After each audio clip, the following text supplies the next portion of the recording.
Guys, Game Talk, KNVB Cup, Ajax, Vitesse. We were actually looking forward to this because of all the stuff that happened these last few days. And I didn't expect this. I'm going to be honest with you guys. And honestly, guys, this team is something else, man. Seriously. I mean, I was already thinking about 18-19. Not only because of today, but in general. If you see, guys, seriously, look, don't laugh at me right now. Hear me out. This team, right? I mean, we cannot compare it to 18-19. I'm not gonna, crucify myself in front of the viewers, but if you look at how dominant we are this whole season, defensively, but also if you look how easily players take over their positions during the play, putting Timber on the midfield, putting Berghuis as a midfielder, these kind of things, this team is clicking on all cylinders, in my opinion, already. And usually our team gets better going further into the second half of the season because that's how Ten Hag, he has more time to build a team, etc., etc. So my question to you guys, before we analyze the game, am I wrong for being this positive? Should I be toned down a little bit? Or are you guys going with me on this one? Who's with me? What is the question, bro? Because it's a long... Who's with me that this team is amazing, bro? Yeah, but are we amazing compared to 18-19 or just amazing? Because yes, it's just amazing, yeah. But better than 18-19? No, they're not there yet, I think. But I'm very happy with the way we're playing at the moment. That's damn sure. No, I'm going more than happy. I mean, I'm more than just happy. But Maxwell, go ahead. No, I'm with you both on this because honestly, okay, tonight was amazing. The previous games were amazing, but those games we memorized from 18-19 were against the top international clubs. So come on, let's not compare Vitesse to Real Madrid, for example. But I'm with you. I think the thing we should praise now is the football intelligence of those guys individually, because of the thing you're speaking about of players taking over each other's places, and the way they enter a game, the way they feel a game. It's tremendous. Yeah, and I would say the South American quality that we got with Martinez and Alvarez made us really tough defensively, and just Timber coming through, also amazing player. Not sure he's going to be the central defender going forward if he goes to another team, because he could easily play on the 6th position. But yeah, I would say those three made us in the central of the pitch very, very strong defensively. So I think we could say that is much better than it was 18-19. I will go there, but not further. Look, there are a lot of aspects in this game which made me buzz like this. And I will give you one example. The first goal that we scored, right? It was actually a counterattack, which usually we don't have. We don't have counterattack opportunities, or very little, So the moment we get a little bit of space, it shows we know how to take advantage of it. Now, if we look at the European, we're talking about European, we're going to play against Benfica. I don't know if Benfica is going to sit deep the whole time. We will talk about that in a later stage with somebody who knows about Benfica a little bit more. But I'm just saying, usually in Europe, you get even more space to play. We've seen this season when Dortmund came to Amsterdam. They thought, oh, we're going to play our game against Ajax. And that's why I'm a little bit more optimistic. Look, again, I'm not going to say that we're going to win the Champions League, hoping though, but still, I mean, this team is strong already, showing a lot of strength against very defensive teams. Of course, we didn't score against Twente in the first half of the season, we didn't score against Heracles in the first half of the season and go ahead Eagles. We lost points to Twente. We had some up and downs, but that was in the beginning of the season, still finding our ways, etc., etc. Look how we started. I mean, we didn't play a lot of games now, but look how we're starting in January and now in February already. That's why I'm very optimistic. But again, maybe it's only me, I mean, you guys should talk to me. No. I'm with you. But I want to pinpoint something out that you just mentioned. because you said we don't score a lot of goals out of counters, but I'm not fully with you on that one because, No, like you said, wait, most of yeah. wait. That's not what I said. I said we don't get many opportunities to score out of counterattacks. Yes, but that's the thing I want to mention because, like you said, most of the teams are playing very defensively, especially in the Eredivisie and not in Europe. And I'm also with you on that. They play a lot different in Europe, but in the Eredivisie they play very defensively.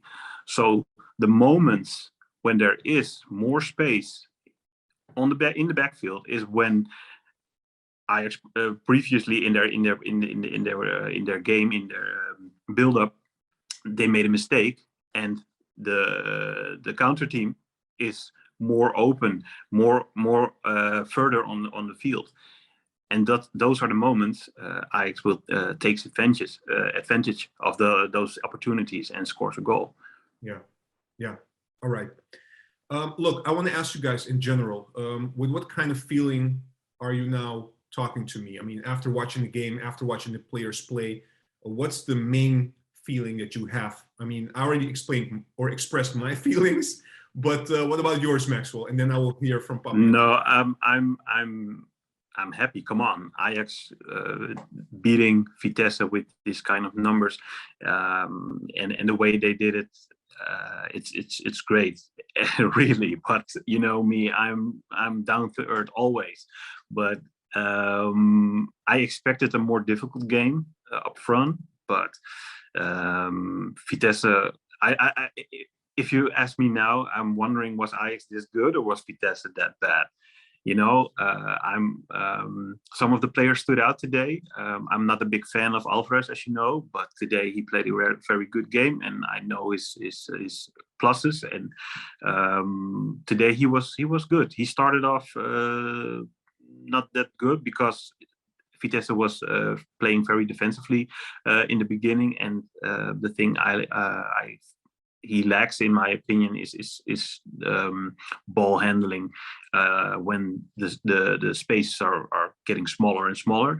But when you see the development of the game, the spaces are getting bigger and bigger. Vitesse needs to come out of their comfort zone, and then you see he gets more in his comfort, and he will play better and better, and that's where he's good at. He takes the ball back and helps rebuild for a new attack. True. Papi, your take? Yeah, so let me just start with the feeling. I mean, I'm very sad after what happened with Overmars. You know, this game really lifted me up because I was really down. We all have Mark Overmars very high, you know, what he done for Ajax.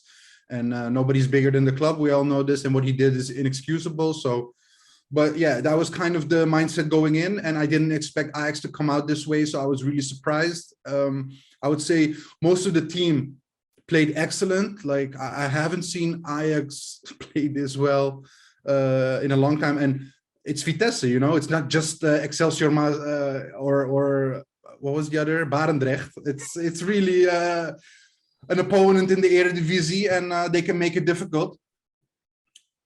I would say Alvarez.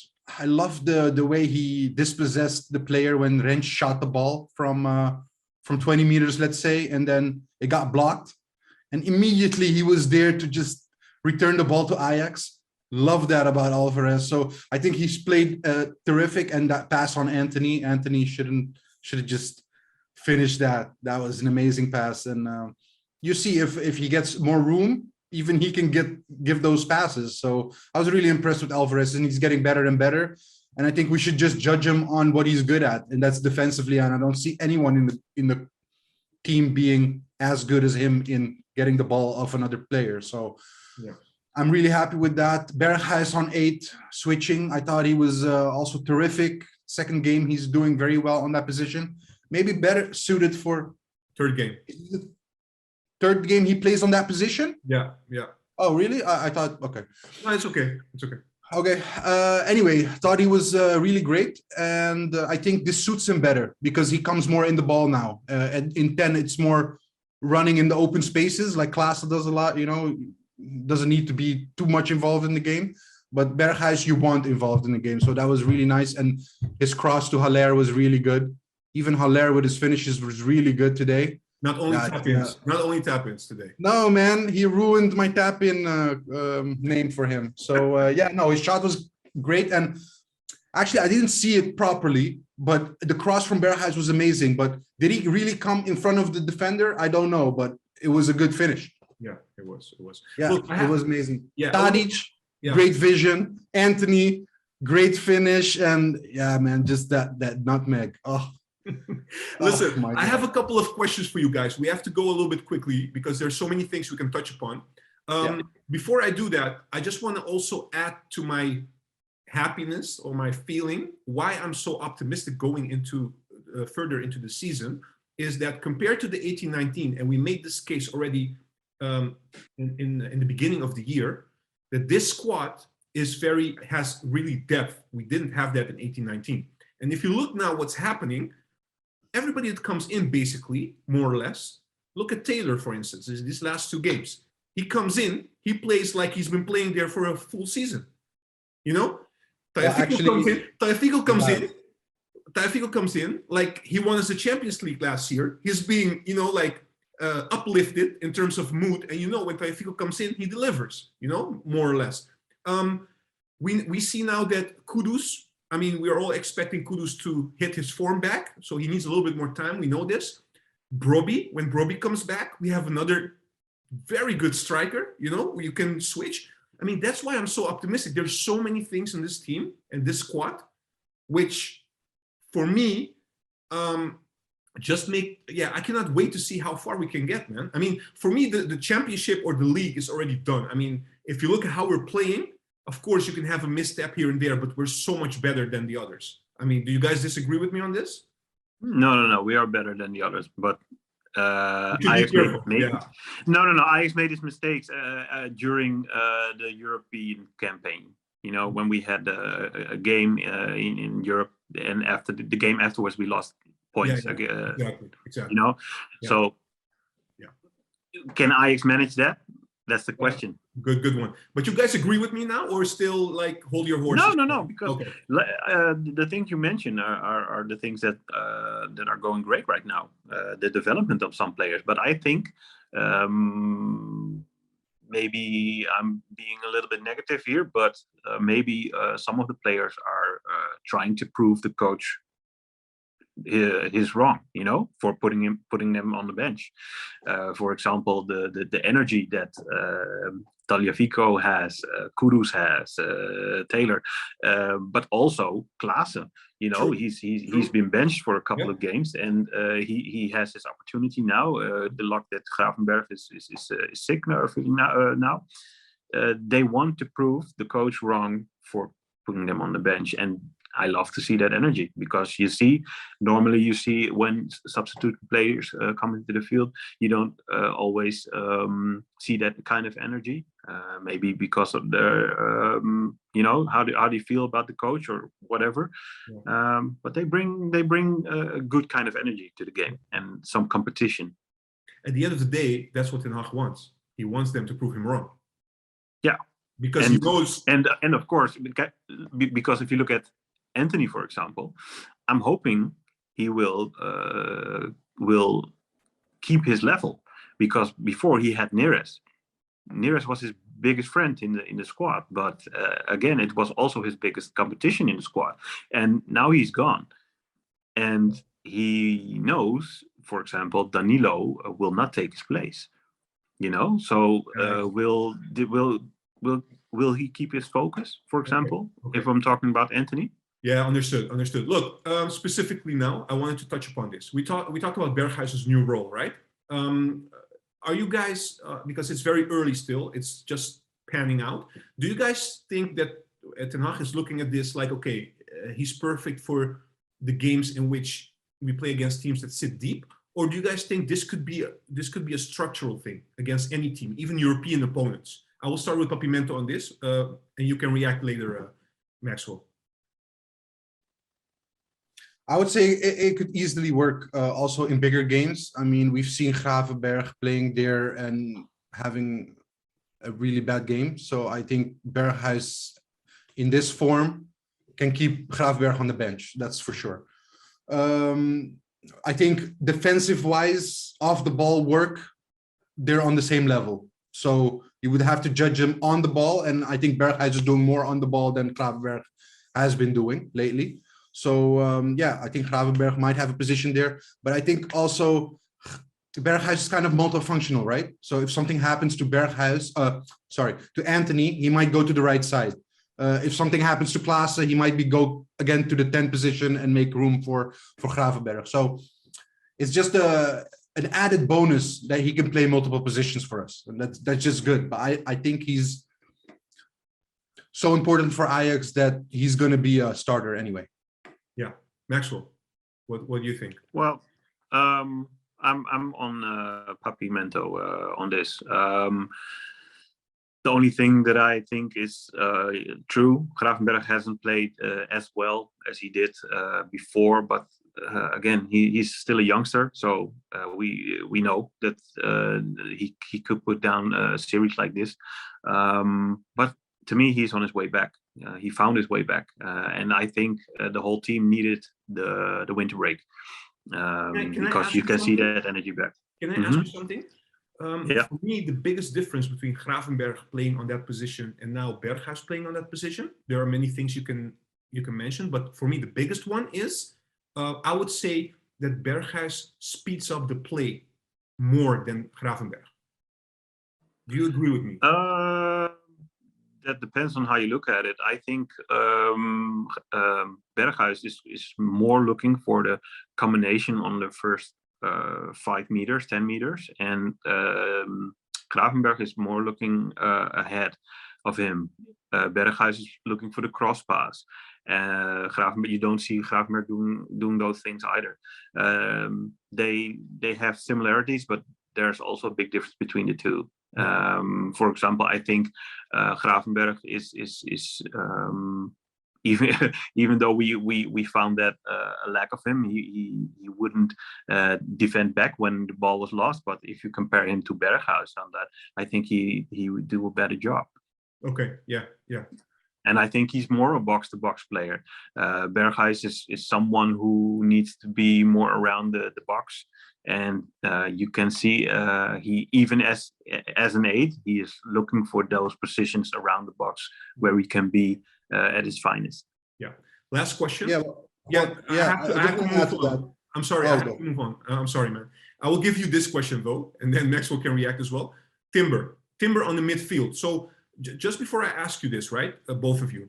So, in the winter break, there are a lot of questions about, what if something happens to Alvarez? We don't have a second Alvarez, how can we solve this? We should get somebody to replace if something happens to Alvarez, because we've seen it in the first half of the season. We're a little bit vulnerable when Alvarez is out, especially off the ball. But now you're seeing more and more that Ten Hag is looking, he did it a couple of times now, today as well, to move Timber up in the defensive midfield position. Do you guys agree with Ten Hag? Do you understand what Ten Hag is trying to do? Do you think he can cover that position, maybe long term as well? Papi? I wouldn't do it because I just wouldn't want the central position to be changed. I think Martinez, Timber are doing fabulous, and it just should stay the same.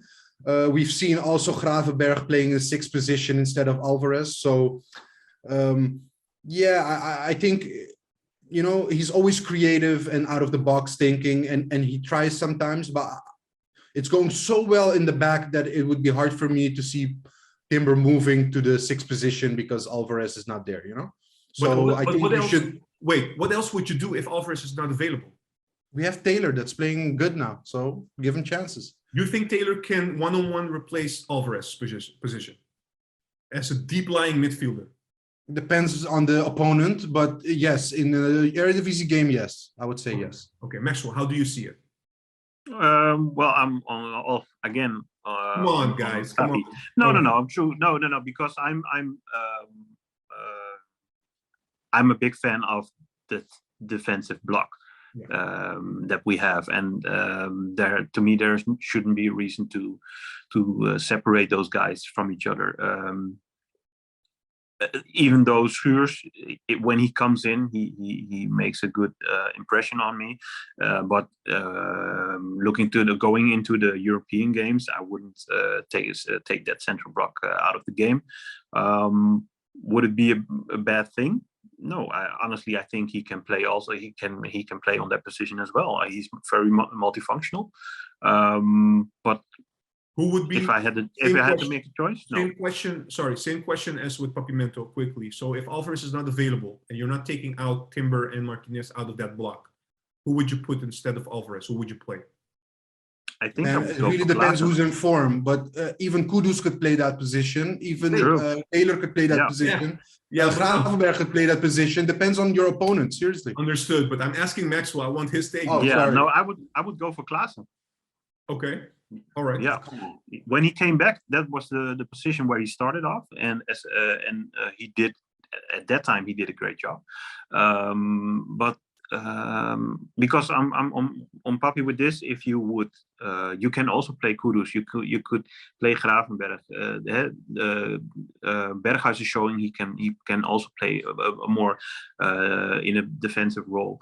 So you have a lot of options, but I think Klaassen is the only one experienced enough to know when to leave his defensive role and when to stay back, and when not. Yeah, he's more disciplined in your view. Yeah, that's the only reason why I would choose to have Klaassen on that position. Okay. Yeah, and the reason I wouldn't is because it's a critical position, and I don't think he has the ball technique to get out of pressure in that position. Yeah, but we all know how you feel about definitely no. Okay. All right. Listen, guys, we have to keep it short now because we have to round off. Look, I'm just gonna. I don't want to touch too deeply about what is going on with Overmars because we're talking about the game basically, and a lot have happened, and there's still investigations coming out, etc. So let's keep it short and different. My question would be, maybe you thought about it, maybe you haven't. If you haven't thought about it, just say it. So we'll skip it. But do you guys have an idea who should replace Overmars? What would be your recommendation? I will give it to Maxwell first. There are a few names that crossed my mind. First of all, I've heard and read about Huntelaar having an internship. Honestly, I think he has the qualities to do it, but he doesn't have the experience to do it. So, what are you going to choose? Then I think the most easiest way out would be to promote Hamstra a position up, because he's already doing the same job with the youth players. So why not with the seniors? But I think having someone with a name, with a more background, more experienced, then I would go for Jordi Cruijff. He did a great job at Maccabi Haifa, and when he started off, he got 3 championships when he started. So and after those 3 years of championships, 2 years of reaching the 2nd place. So I think he knows what he's doing. And also at Barcelona, a couple of years back, he was also doing a great job. But okay, putting aside what's going on in the last few years there, but he's the one with the experience. He's the one who knows what is needed at Ajax and the way we think about football. So those are the 3 names for me. One of the 3. Right. You go for the most experienced, you go for the one with the best qualities, or do you go for the easiest way out and fill it up internally? All right, clear, perfect. Papimento. Yeah, for me, it would be Marcel Brands, just because I know he has nothing to do with Ajax, but I think he's terrific at the job he does. He knows how to scout technical players, and he's been doing that for AZ, PSV, went to Everton. So I think he's experienced. He did a lot of good deals. Even when he was at PSV, I was like, damn, how are they getting these amazing players? So I was even then impressed with what he was doing. And I think Ajax now, after what happened with Mark Overmars, somebody with experience can keep this, give us like the calmness we need going forward.